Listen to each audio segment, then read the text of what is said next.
বাঘ ও ইঁদুরের গল্প। জঙ্গলে এক ছোট্ট ইঁদুর ছিল।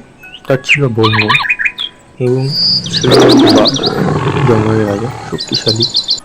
একদিন বাঘ গভীর ঘুমিয়েছিল। এক ছোট্ট ইঁদুর তার মাথার উপর দৌড়াতে গিয়ে বাঘের নাকে এসে পড়ল। বাঘ আচমকা ঘুম থেকে উঠে দৌড়ে ইঁদুরকে থাবা ধরল। ইঁদুর নম্র কণ্ঠে বলল, বাচ্চাটা আমাকে মেরে ফেলো না, হয়তো আমি ক্ষুদ্র, কিন্তু একদিন আমি তোমার কাজে আসতে পারি। বাঘ হাসি দিয়ে বলল, তুই তো খুব ছোট, আমি কি সাহায্য করবি? কিন্তু সে দয়া করে ইঁদুরকে ছেড়ে দিল। কিছুদিন পর বাঘ জঙ্গলে এক শিকারির জালে আটকে পড়ল। জীবনে অর্জন করেও সে মুক্তি পেল না।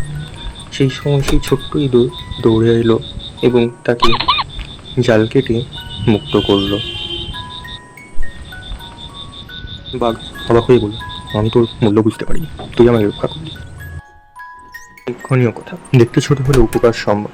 ছোট ইঁদুরও বড় বাঘকে বাঁচাতে পারে। কাউকে ছোট না করে দেখেও সবাই জীবনে কোনো না কোনো সময় কাজে আসে। বুদ্ধি সব ছোট বড় সকল লোকের জন্যই মূল্যবান।